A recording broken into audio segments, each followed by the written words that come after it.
ज्ञानतिमिरान्धस्य ज्ञानाञ्जनशलाकया चक्षुरुन्मिलितं येन तस्मै श्रीगुरवे नमः। वाञ्छाकल्पतरुभ्यश्च कृपा सिन्धुभ्यैव च पतितानां पावनेभ्यो वैष्णवेभ्यो नमो नमः। श्रीकृष्ण चैतन्य प्रभो नित्यानंद श्री अद्वैत गदाधर शिवासादि गौरभक्तवृंद। हरे कृष्णा कृष्णा कृष्ण हरे हरे, हरे राम राम राम हरे हरे। हरे कृष्णा। हम लोग श्रीमद् भागवत पुराण का दशम स्कंद में 35वां अध्याय युगल गीत को श्रवण कर रहे हैं, जिसमें टोटल 26 श्लोक हैं और 12 युगल हैं, 12 पेयर्स ऑफ द श्लोकस, है ना। तो पहला और अंतिम श्लोक जो है वो सुखदेव जी के द्वारा वो कहा गया है। तो इसमें हम लोग 12वां श्लोक और 13वां श्लोक श्रवण कर रहे थे। इसी में थोड़ा सा और चर्चा करेंगे। इसमें उनकी बात हो रही थी ना, बादलों की बात हो रही थी, मेघ की। तो मेघ भी बड़ा हमारे को वो दे रहे हैं, शिक्षा दे रहे हैं एक प्रकार से। जैसे एक शिक्षा तो उन्होंने दी थी देवियों ने थोड़ी लंबी शिक्षा दी थी, व्योमयान वनिता, है ना। फिर मेघ के अंदर भी काफी सारी बातें आती हैं। तो एक बार इसको हम उच्चारण कर लेते हैं। सह बलः सृगवतंस विलासः सानुषुक्षितिभ्रतो ब्रजदेव्यः हर्षयन् यरहि वेणुरवेणा जातहर्ष उपरम्भति विश्वम् महदतिक्रमण शंकित चेता मंद मंद मनुगरजित मेघः सुहृदमभ्यवर्षत सुमनोभेश छायया च विदधत प्रतपत्रम्। भगवान का सौंदर्य पहले बलदेव जी के साथ, मध्याह्न काल में सखाओं के बलदेव जी के साथ, है ना, वो अपना माला पहने हुए, सृग और वतंस मतलब कुंडल पहने हुए शोभायमान हो रहे हैं भगवान के, और जो गोवर्धन की तलहटी में वो विचरण कर रहे हैं। तो बिल्कुल प्रखर धूप है एकदम। तभी उस समय फिर उन्होंने सारे जगत को हर्षित करने के लिए, स्पेशली अपने सखाओं को, क्योंकि वो सब जल रहे थे धूप से, है ना, तो उन्होंने कहा कि चलो ठीक है, मल्हार राग गाते हैं। भगवान ने मल्हार राग शुरू किया गाना, जिससे कि बादल आ जाएंगे और उनका कष्ट खत्म हो जाएगा। शीतलता प्रोवाइड करता है ना। बादल हमको शीतलता देते हैं। आज जैसे देखो कितना अच्छा है, बादल आए हुए हैं ना आज, तो कहीं वेणु बजाई होगी भगवान ने। मैं भी यही सोच रही थी, है ना। तो आज जो है बिल्कुल मतलब शीतलता प्रदान करते हैं हमको मेघ। तो जब हमारा जो संसार है, उसको हृदय जब उसका शीतल होता है, तभी उसको आनंद की प्राप्ति होगी, है ना। और वैसे कैसा है संसार दावानल, लीड़ लोक, दावानल लगी हुई है, आग लगी हुई है हर जगह, लोग मर रहे हैं, पता नहीं क्या क्या हो रहा है ना।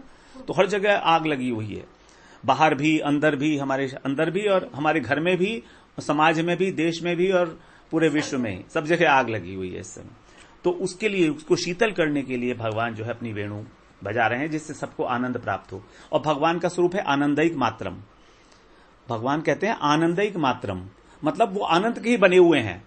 जैसे वो दिवाली में खाते हैं हम लोग शक्कर की जो मिठाई होती है ना, वो शक्कर ही शक्कर होती है उसमें। चाहे आप उसकी पैर खाओ चाहे मुंह खाओ, हाथी का चाहे पैर खाओ चाहे मुंह खाओ, है तो शक्कर ही। उसी प्रकार से है भगवान कहीं से भी पूरा, क्योंकि वो आनंद ही बने हुए हैं, है ना।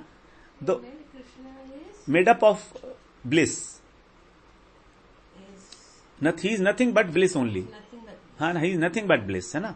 तो भगवान का चाहे नाम लो, चाहे उनका कीर्तन करो, किसी भी प्रकार से, in whatever way you bring him in your life, in whatever way he will give you the happiness, ultimate happiness, because he is the source of it. He cannot give anything other than that. कुछ लोग बोलते हैं भगवान हमको दुख दे रहे हैं, ये इतना बड़ा संकट आ गया है, दुख नहीं दे सकते। भगवान इज इनकैपेबल ऑफ गिविंग दुख। वो चाहे ना तो भी हमें दुख नहीं दे सकते, क्योंकि उनके पास है ही नहीं वो। अब जब भगवान के पास दुख है ही नहीं, हाँ, तो हमने तो मान रखा है ना, माया है ना ये, इसने हमें अज्ञान में डाल रखा है, आसक्ति है ना हमारी, इस आसक्ति के कारण हमें दुख हो रहा है। नहीं, जैसे सॉरी, मैं ये पूछ रही हूँ, जिस जो गुण कृष्णा के पास है, वही गुण हमारे पास आ सकता है ना। हाँ, क्योंकि हम उनके हंस। हाँ ठीक है, तो उनके पास जब दुख नहीं है, हाँ, तो हमारे पास कैसे दुख? हाँ ठीक है, वो इसलिए है कि बीच में एक और एलिमेंट आ गया ना, मटेरियल एलिमेंट। बीच में जो माया आ गई, ये माया जो है ये अज्ञान है, इग्नोरेंस। ये इग्नोरेंस जो है ये प्रॉब्लम है हमारी। भगवान के पास इग्नोरेंस नहीं है, लेकिन हम लोग इग्नोरेंट है, हम लोग फंसे हुए हैं, है ना। तो ये एक एलिमेंट भगवान ने क्रिएट करा दिया माया के थ्रू, खुद नहीं किया। और Maya is separate from him, Maya is not a part of him. हाँ, it is under him but is separate from him, छाया है ना उसकी। तो वो जो है ये माया जो है ये प्रॉब्लम कर रही है हमको, इसने हमको दुख देना शुरू कर दिया बिकॉज ऑफ द इग्नोरेंस। पर्दा डालकर, हमारी आंखों के आगे पर्दा डालकर कि भाई तुम लोग भगवान के अंश नहीं हो। माया ने हमको सबसे पहला काम यही किया, हमको ये भुला दिया कि हम कौन है, who we are. We are basically the servant of the Krishna but we have forgotten that. So that सबसे पहला काम उसने ये किया, ब्रेन वॉश कर दिया हमारा, है ना। माया में ताम तरंती थे। तो जब तक भगवान का आश्रय नहीं लेंगे माया से तर नहीं सकते, भगवान ने ये भी कह दिया। और फिर आगे कह रहे हैं महद अतिक्रमण शंकित चेता, जो मेघ हैं अब धीरे धीरे आना शुरू किया, मल्हार राग गया तो धीरे धीरे अब आ रहे हैं, लेकिन उन्हें डर हो रहा है कि कहीं कृष्ण को कोई व्यवधान, कोई डिस्टर्बेंस ना हो जाए, इसलिए धीरे धीरे। तो हम लोग इसकी बात कर चुके थे, महद अतिक्रमण, वैष्णव अपराध, कहीं वैष्णव अपराध ना हो जाए, है ना। देखो शास्त्रों के अंदर ना दो तरीके हैं कोई भी चीज बताने के, आपको सही रास्ते पर लाने के लिए। एक तो वो बताएंगे कि क्या चीज नहीं करनी है, और फिर ये भी बताएंगे क्या करनी है। जैसे डॉक्टर है ना, डूज एंड डोंट्स देता है, औषधि भी देता है और परहेज भी देता है कि तुमको ये नहीं खाना है, तुमको ये नहीं खाना है, वरना औषधि काम नहीं करेगी। और हम लोग क्या करते हैं, वो खाते रहते हैं और औषधि काम नहीं करती है, फिर कहते हैं डॉक्टर बेकार है, शास्त्र बेकार है। हम ये कहते हैं कि शास्त्र बेकार है, हम तो इतना भजन कर रहे हैं, देखो हमारा तो कुछ हो नहीं रहा, हमको तो भक्ति मिल नहीं रही, हमें तो कोई प्रेम नहीं मिल रहा है। अरे भाई अतिक्रमण तो कर रहे हो आप, महत का वैष्णव अपराध कर रहे हो आप, लगातार 24 आवर्स वैष्णव अपराध, रात को भी अपराध करते हैं। हाँ, नींद में भी कि यार आज उसने मुझे ये कहा था, क्यों कहा था, देख लूंगा कल को उसको, कल को देखूंगा उसको। हिम्मत कैसे हो गई उसकी, मैं इतना भजनशील आदमी हूं, मैं इतना भजन करता हूं, उसकी हिम्मत कैसे हो गई मेरे आगे आंख उठा के बात करता है। ऐसे ऐसे अपराध हम मन में रात को भी करते हैं सोते हुए। तो ये महद अतिक्रमण माता, सबसे पहले इसलिए उन्होंने कहा महद अतिक्रमण शंकित चेता। उसके बाद फिर उन्होंने बताया कि क्या करना है। तो अब यहां पर बहुत सुंदर बात बता रहे हैं, मेघ हमें पढ़ा रहे हैं, पट्टी पढ़ा रहे हैं। सोचिए, मंद मंद अनुगर्जति वेग, मंद मंद धीरे धीरे गर्जना करो, धीरे धीरे गर्जना करो, मतलब कीर्तन करो, भगवान का कीर्तन करो प्यार से, ये नहीं जल्दीबाजी में, है ना। हम लोग तो बहुत जल्दीबाजी करते हैं, हरे कृष्णा कृष्ण कृष्ण हरे हरे हरे, है ना। तो ये सब नहीं, थोड़ा सा कभी कभी तो प्रेम से कर लो, चलो ठीक है, 64 माला खत्म नहीं होंगी आपकी वैसे जल्दी जल्दी बिना, लेकिन कुछ तो कर लो प्यार से। हाँ, एक दो तो कर लो, ठीक है, शुरुआत तो करें। Whatever we are chanting of, now we should listen to it and we should talk, we should speak very politely, we should sweetly, and we should hear it very coolly, हाँ, very attentively, है ना। तो we should speak very clearly, स्पष्ट बोलना चाहिए हमको, है ना। Whatever we are saying, हरे कृष्णा कृष्ण, ये नहीं कि बहुत गा के बोल रहे हैं, बट जो प्रभुपाद जी की टोन है सबके पास अवेलेबल है, हम उससे टोन से हम डबल करते हैं, हम उससे टोन से, अगर उस टोन में करें ना तो 3 घंटे लगेंगे एक माला में, लगते हैं। हमारे गुरुदेव ने अभी किया था, फेसबुक पे आया, 3 घंटे लगे गुरुदेव को, पूरा 16 माला की उन्होंने एक जगह बैठकर, अभी वीडियो पर कुछ समय पहले दिया उन्होंने सब लोगों को करने के लिए, 3 घंटा कुछ मिनट लगे थे उनको शायद। तो इट विल टेक, हम लोग को तो बहुत आधा लगता है उससे, है ना। तो इसमें ऐसा है ना कि देखिए, हम लोग 3 बार, हम लोग जो ना कुछ तो जोड़ के बोल सकते हैं, कुछ मंद में और कुछ मन में, तीनों तरह से कर सकते हैं। हरिदास जी भी ऐसे करते थे, 3 लाख करते थे वो, तो हाँ 1 लाख वैसे, 1 लाख वैसे, 1 लाख वैसे, जब थक जाते हैं क्योंकि बोलते बोलते हैं, तो ऐसे ही कर सकते हैं। लेकिन फिर भी मंद मंद अनुगर्जति मेघा। अब यहां पर देखिए, ये मंद मंद अनुगर्जति मेघा में रूप गोस्वामी का जो हमने पिछली बार उपदेशामृत किया था उसका सार है ये मंद मंद अनुगर्जति वेद। ये जो शब्द है ना, मेरे को बड़ा अच्छा लगता है, अनु शब्द। ये जो रूप गोस्वामी ने जो उपदेशामृत था उसका 8वां श्लोक जो था वो उस उपदेशामृत का सार था, पूरे उपदेशामृत का। उपदेशामृत में 11 श्लोक हैं शायद, हाँ 11, हाँ 11 है 12। तो उसके जो सार है वो 8वें श्लोक में है, हम लोग उसका उच्चारण करते हैं, ठीक है। थोड़ा सा रिवीजन भी होगा। यहाँ पर वही बात आ रही है जो यहाँ कह रहे हैं। उसमें लिखा है, रूप गोस्वामी कह रहे हैं, तन्नाम रूप चरितादिषु कीर्तनानु स्मृत्यो क्रमेण रसना मनसि नियोज्य तिष्ठन् ब्रजे तदनुरागी जनानुगामी कालं नयेत अखिलम इति उपदेश सारम। इति उपदेश सारम, यही सारे उपदेश का सार है, एसेंस। हाँ, इंस्ट्रक्शंस का जो एसेंस है वो ये इस एक श्लोक में है। What is it? तन नाम रूप चरितादि सुकीर्तनानु। तन माने तत्पदार्थ। आपने सुना होगा 2 पदार्थ हैं, एक तत्पदार्थ, एक त्वम पदार्थ। तत् एक वर्ड है तत्, और एक है त्वम। संस्कृत में त्वम को बोलते हैं हम तुम, और तत् मतलब वह। तो जो तत्पदार्थ है वो है भगवान। भगवान वह है ना, और त्वम माने हम जीवात्मा। तो जीवात्मा और परमात्मा, इसको बोला जाता है त्वम और तत्। तत्पदार्थ जो है, तत् एक सर्वनाम है, it is a pronoun. Pronoun है। तो ही मीन्स व्हाट? प्रोनाउन है ना वो।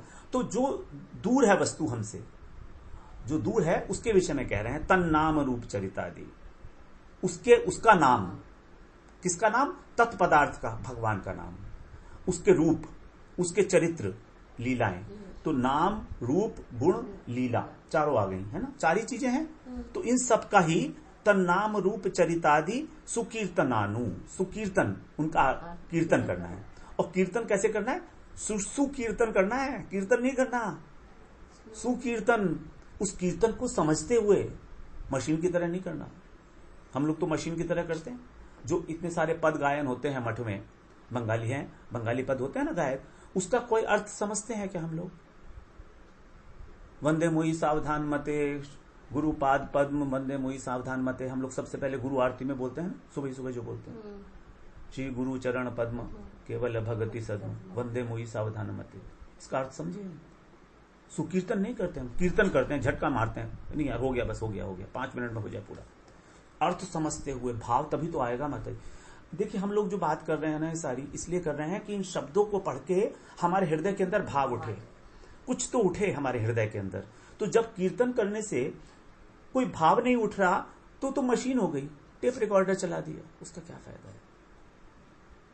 सुकीर्तन सुष्ठु रूप से उसको समझकर, भावपूर्वक, प्यार से थोड़ा। यहां पर कोई जल्दीबाजी नहीं है, कोई ट्रेन नहीं छूट रही है हमारी कोई ट्रेन नहीं छूट रही है। सच बताए, थोड़ा सा शांत ठहर जाइए।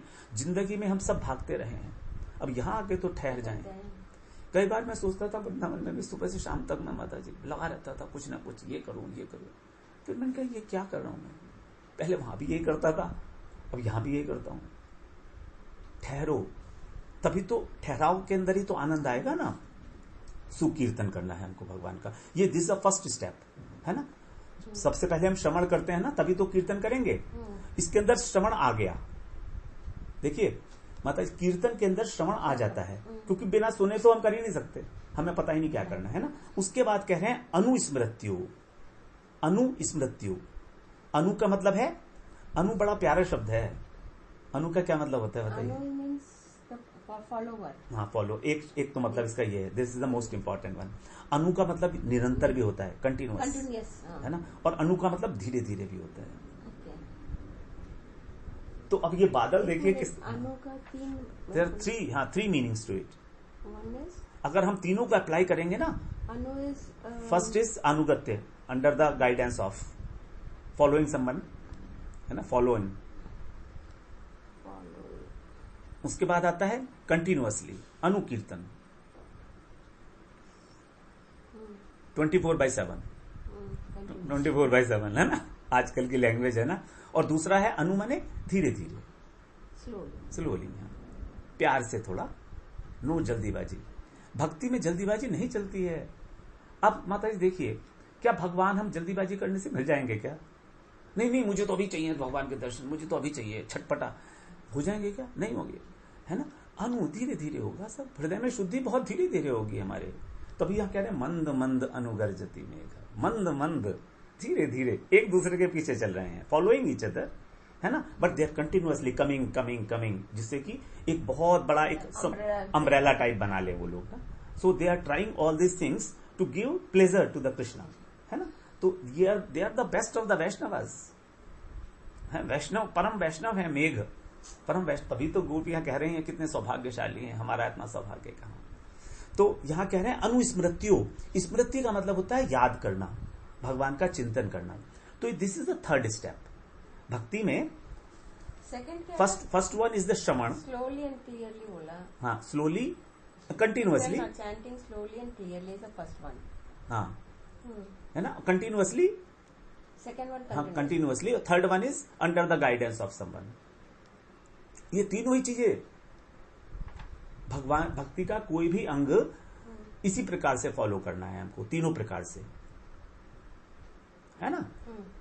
तो अब सबसे पहले हमारा श्रवण होता है, फिर होता है कीर्तन, फिर होता है स्मरण, रिमेम्बरेंस, भगवान को रिमेम्बर, याद करना।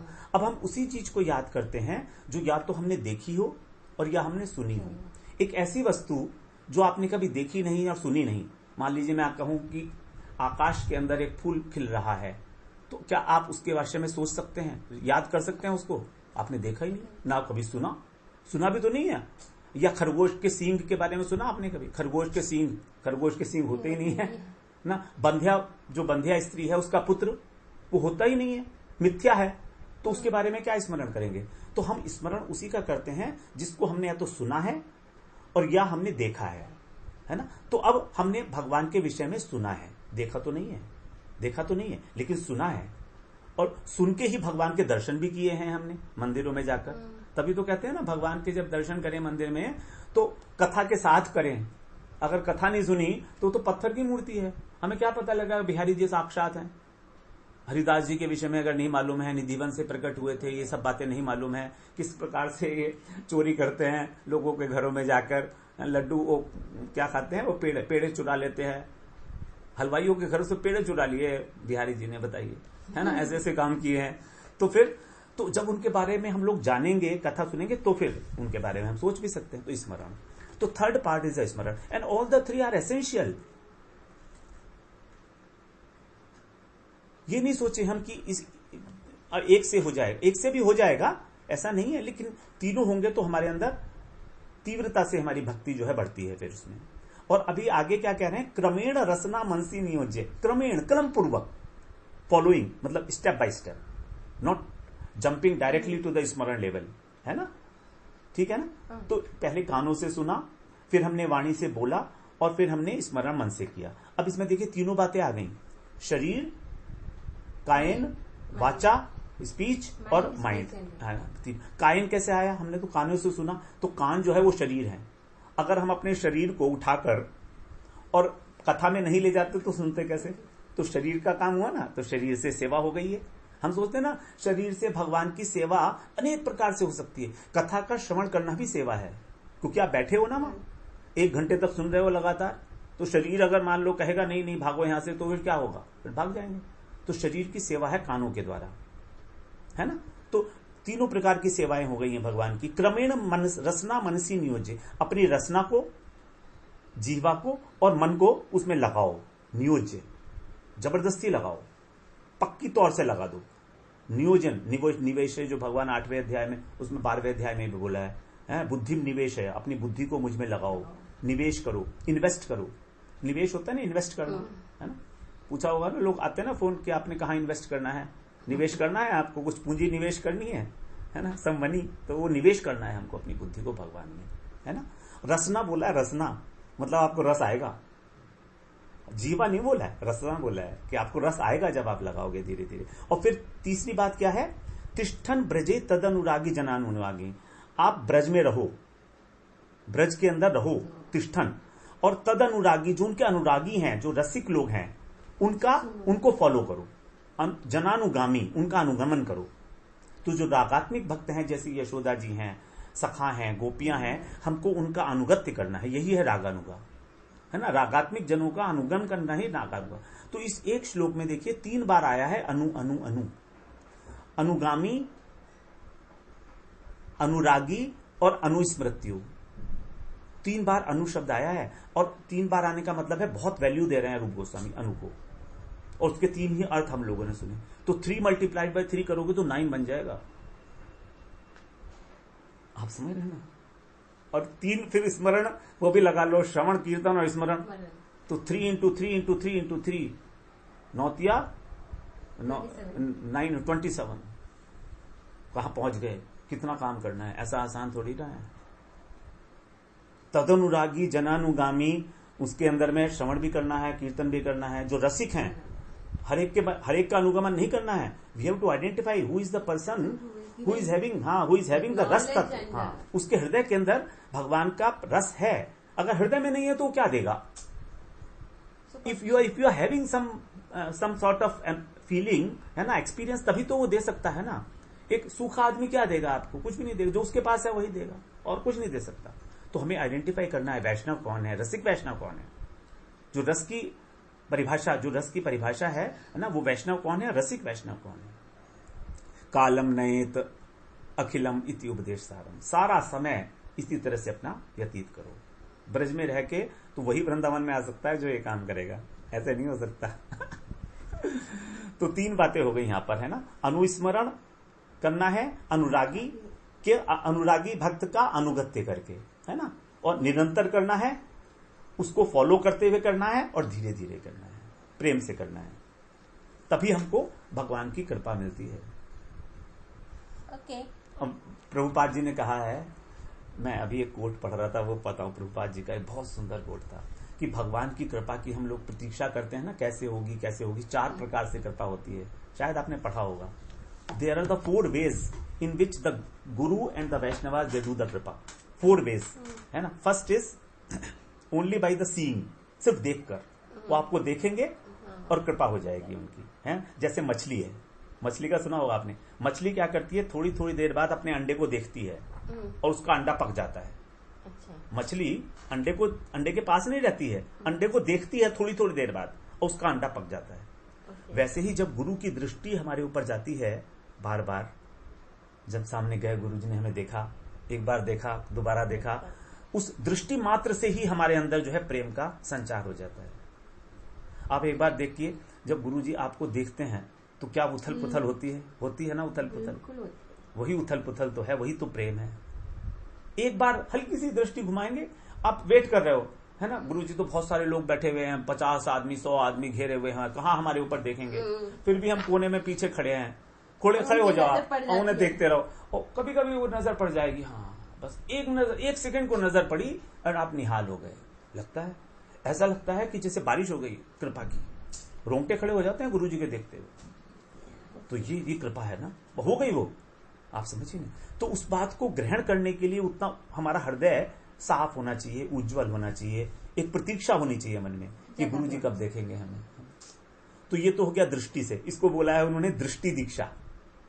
प्रभुपाद जी ने बोला दृष्टि दीक्षा, बाय सीइंग। देन शब्द, speech, he will talk to you about it, है ना। किसी भी विषय के बारे में, तो एक कुरैरी पक्षी होता है, तो वो क्या करता है, पृथ्वी पर अंडी दे देती है वो, और अंडे देकर वो आकाश में चली जाती है और वहां पर जो है आवाज करती है। अच्छा। और आवाज को सुन के बच्चा पक जाता है अंडा। वो क्या किया है भगवान ने? हाँ, भगवान ने किया है। देखिए ये साइंटिस्ट करके दिखाया। हाँ, ये साइंटिस्ट करके दिखाया ना, आवाज से वो अंडा पक जाता है। कुरैरी पक्षी है। तो यही गुरु जो हमको शब्द दीक्षा जब देते हैं, हमको देते हैं ना, दीक्षा मंत्र भी देते हैं, फिर उपदेश भी देते हैं। तो जब गुरु जी के मुख से सुनते हैं कोई बात, तो उसकी बात ही अलग होती है ना। कुछ लोग कहते हैं हम तो हरे कृष्ण महामंत्र अपने आप कर लेंगे, गुरु जी से लेने की क्या जरूरत है। अरे भाई, समझ ही नहीं आता उनको कि गुरु की क्या महिमा है, समझ ही नहीं आता है उनको कि गुरु कैसे हैं, साक्षात भगवान का विग्रह है, वो अक्षय विग्रह। हम भी ऐसे बोलते थे। आजकल गूगल गुरु है, सारे मंत्र तो गूगल पे मिल ही जाते हैं। उसके बाद तीसरा है बाय टचिंग। जब आप गुरु जी का स्पर्श करते हैं, चरण स्पर्श करते हैं, है ना, क्योंकि गुरु के ही चरण स्पर्श करने का विधान है। वैष्णव लोगों के चरण स्पर्श नहीं करते हैं हम लोग, दूर से ही प्रणाम करते हैं उनको, या तो दंडवत कर लेते हैं या पंचांग प्रणाम कर लेते हैं। वैष्णवों को, लेकिन गुरुजी को हमेशा दंडवत करना है। जब मैंने दीक्षा हुआ था तो मुझे तो मालूम नहीं था दीक्षा लेने के बाद मैं गुरुजी को नमस्ते, गुरुजी ने कहा नीचे लेट जा पूरा दंडवत। मुझे पता लगा वो मतलब विधान है ये, दीक्षा लेने के बाद तो दंडवत करोगे ना। तो उसके बाद फिर मैं और लोगों को भी दीक्षा दिलाई, तो मैं उन्हें बता के जाता हूँ भैया दीक्षा देके पहले दंडवत करना, वरना गुरुजी कहेंगे तूने बता के नहीं लाया है ना। तो दंडवत किया जाता है गुरुजी को हमेशा। और गुरु को हम दंडवत नाट्य मंदिर में भी कर सकते हैं, ये आपको मालूम।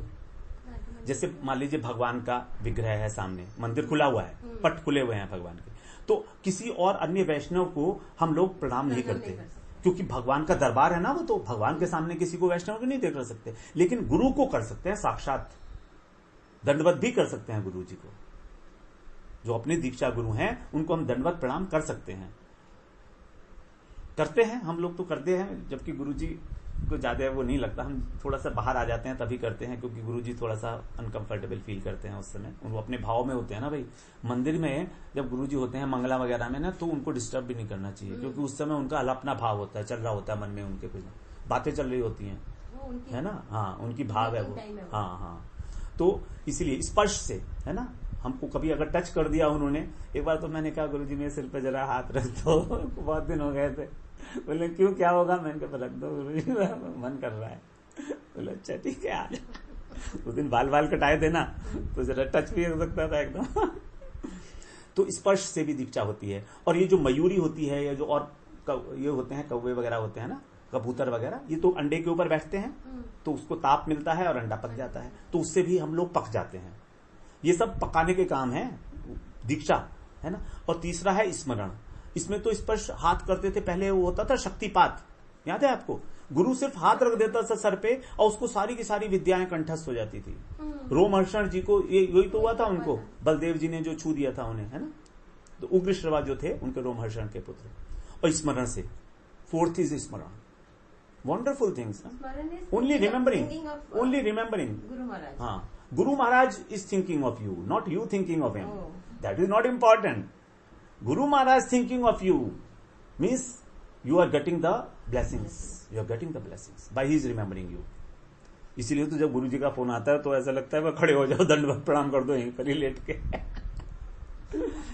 तो यही गुरु स्मरण से भी, जैसे कि जो कछुई होती है, तो वो रेत में अंडा देती है और स्वयं पानी में चली जाती है, उसको याद करती है। कितनी बड़ी बड़ी बातें हैं, देखिए ये भगवान का तरीका है कृपा करने का। तो इसलिए हम कहते हैं कि गुरुजी कृपा कर दो, गुरुजी कृपा कर दो, वो तो कर ही रहे हैं, वो तो मोरलेस किसी ना किसी प्रकार से कृपा कर ही रहे हैं हमारे को, है ना, लगातार। फिर आगे कह रहे हैं यहाँ पर अभ्यवर्षत सुमनो भी।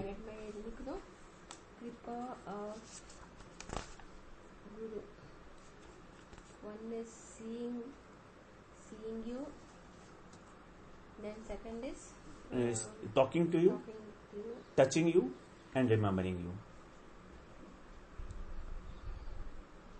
Talking, touching. हाँ, अब यहाँ पर आगे बताया उन्होंने इसमें सुहृदम अभ्यवर्षत। अब जो मेघ हैं अपने को भगवान का सखा समझ रहे हैं, सुहृद समझ रहे हैं। सुहृद का मतलब होता है जो हमारे वेल विशर है, जो हमारा वेल विशर है। तो मेघ are thinking of thinking good of the Krishna, कि उनको किस प्रकार सुख मिले। तो अब वो क्या करे, अभ्यवर्षत।